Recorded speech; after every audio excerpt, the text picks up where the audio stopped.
Okay, mga kamatis, mga kaibigan, welcome back to another, hindi naman to political talk. Huwag kayong mag-alala.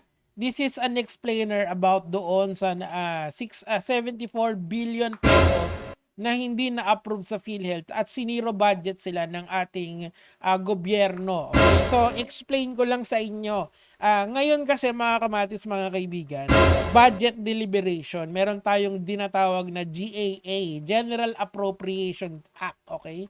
Sana gumagana yung ballpen ko. Okay? So, itong GAA na to, mga kamatis, mga kaibigan, dumadaan muna to sa Congress, yung first reading nito sa Congress, tapos susunod idadalin sa Senado, tapos magkakaroon sila ng bicameral committee. Okay, Congress plus Senate, mag-a-agree sila na yung version ng Congress at saka version ng Senate is the one na papapirma nila sa executive branch natin, okay, Pangulong Marcos. Okay, if I'm not mistaken mga kamatis, mga kaibigan, 6.4 trillion ngayon or 6.5 trillion yung proposed budget for this year. Okay? So medyo malaki-laki ang budget na yan. And a portion of this budget is 74 billion. Kumpara mo doon sa actual size ng buong budget, fraction lang tong 74 trillion na to na hinihingi ng PhilHealth. Ito yung proposal nila. Okay? So bago tayo dumako mismo doon sa discussion about sa kung bakit na zero yan, papakinggan natin yung dalawang side and kayo mahalang mag-decide kung sino ba, kung kaninong side pa kayo. I promise this would be this is a very objective take tungkol sa PhilHealth. I just want you to know. Okay, so eto muna yung una nating papanoorin, yung kay Kong TV. Pakinggan natin. Ito na. Balita. Tulad ng ano? Yung sa PhilHealth, yung walang 15 billion. PhilHealth? YouTuber ba yun? Tsaka ano yung 15 billion na subscribers niya? Dami yun. Nawawala? Sana all. Sana all. Dami nang. Sayang yun, no? Nawala lahat. Baka nahack. Kasi pag wala kasing kinalaman sa YouTube or vlogging, wala akong pakialam. So, ito yung isa sa mga paborito kong video ni Kong TV. Ito yung mga, parody to or, hindi actually, this is a,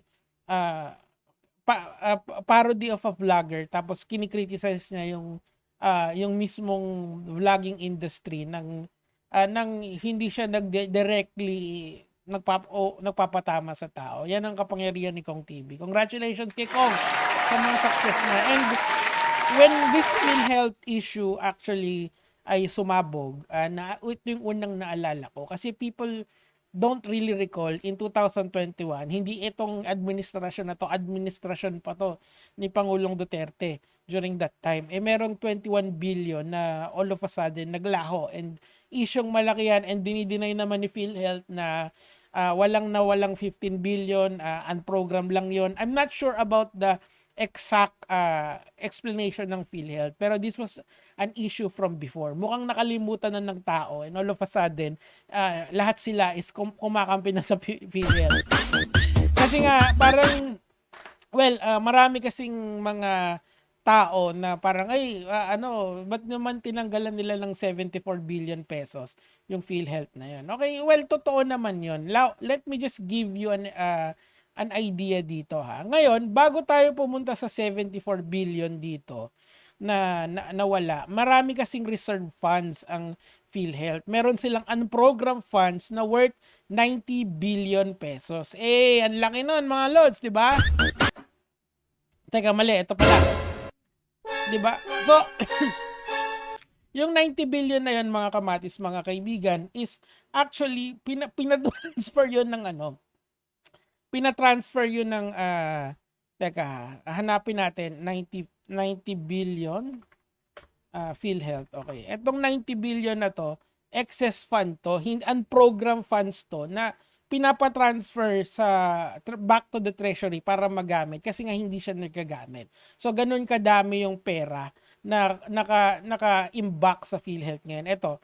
Now, ang mga nag-file ng complaint, wala pa tayo sa 60 billion na. Ito pa lang yung 90 billion na. Etong 90 billion na to, mga kamatis, mga kaibigan, pinapatransfer to sa treasury natin. Kaso, hinarang to ng mga concerned citizen and yung dating economic advisor I think ni Pangulong Marcos na si Professor Shelo Magno. Panoorin nyo yung mga content niya. Nag-file sila ng dinimanda nila yung gobyerno natin kasi nga bawal mong i-transfer yan. According to them, unconstitutional daw yon. So ang sinabi ng Supreme Court ngayon, sige, maglagay tayo ng temporary restraining order for the rest of the money kasi hindi pa lahat nare-remit sa back to the treasury. So I think nasa 40 billion pa yung natira doon or 30 billion yung na-transfer. I'm not really sure about the exact figures, pero may TRO na, temporary restraining order, ang Supreme Court na sinasabi na wag muna nating pakialamanan yan. Okay? So that is what's happening right now. Now, dumako na tayo given all that context dito sa 600 billion reserve funds. Now, bukod dun sa 90 billion na unprogrammed funds, meron pa silang 600 billion reserve funds, mga kamatis, mga kaibigan. Okay? Ngayon, si Grace po at saka si Cheese Escudero, ayaw nilang bigyan ng budget ang PhilHealth. Pero merong mga senador, like for example, si Ma'am Cynthia, sila Bongo, and si Coco Pimentel, na gusto nila na, sige na, bigyan pa natin. Pero ang argument kasi dito, ang dami na kasing pera ng PhilHealth. Hindi lang yon, may contribution pa yan sa taon. Di ba nga, kada sasahod tayo, required tayong magbayad sa PhilHealth. So, alam nyo yun. So, sinasabi nila dito, ang dami yung pera niyan, di pa nila kailangan yan, i-allocate na lang natin sa iba yung pera na yan. Okay? So, just so you understand all of this. Okay, papakinggan muna natin si Senator Grace po. Nagkulang tayo sa pagbibigay sa kanila kasi nga ang dami ngang pera na nandyan. Hindi nila pinamimigay ang pera doon sa mga nangangailangan at tinuturuan din natin sila ng leksyon. Kinailangan pa ba natin na i-zero talaga si PhilHealth to free up 74 billion pesos, Mr. President?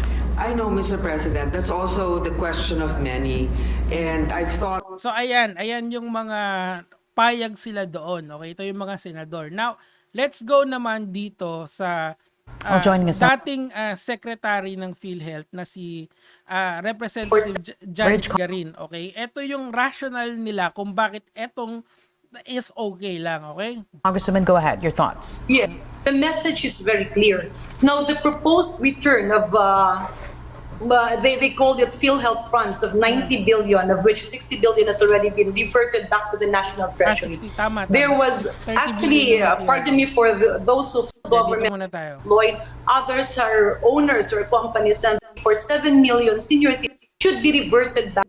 Bayad ka, para example, 10 million nila yun ang babayaran ng subsidy. Dapat ganyan ang... Ang dami pong pera ng PhilHealth. In other words, that's the problem. Because they can actually concretely tell the national government, oh, you don't need to subsidize 7 million senior citizens, dapat invest. But inside PhilHealth, who are not really that qualified to do their job. Pakinggan nyo to . Bakit naman problema? Because up to this point of time, there are still some people inside PhilHealth who are not really that qualified to do their job. And that is a problem. Because if we don't have the correct people inside, marami dun ang okay at marunong. Pero marami dun ang mga magagaling pero nag-alisan. No? Simply because of the chaos and the situations that happened before. Okay. So why can it be reformed? Definitely yes. Okay, so I will stop right there and please watch this. Kasi talagang ito kasi dati siyang nagtatrabaho sa PhilHealth, itong si Congressman Garin. So alam niya yung nangyayari sa loob. Meron daw mga ogag na tao doon na talagang hinaharang nila yung mga polisiya para sa ikagaganda ng PhilHealth, okay?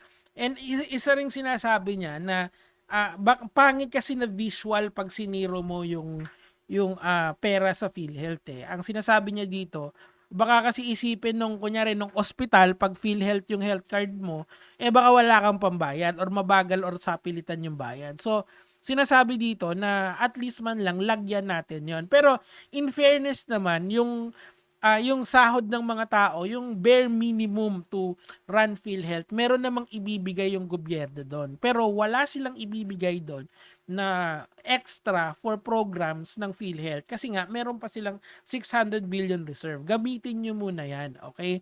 That's why siguro yun yung rationale ni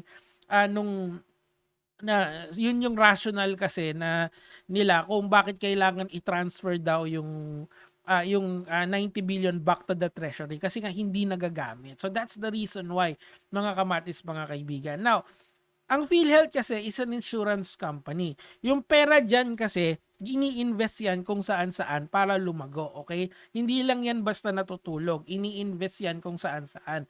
But then again, because of this, na malaki yung kinikita nila, kailangan yata nila, they have something to show for.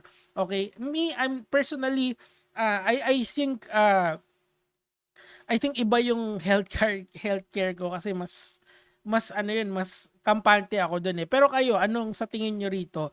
Should the government at least give something to PhilHealth or should PhilHealth actually use their 600 billion funds na in reserve, diba? Kasi malaki yun, mga kamatis, mga kaibigan. Anyway, yun lang naman yung sa akin for today. Let's talk about it sa aking community. Kaya mga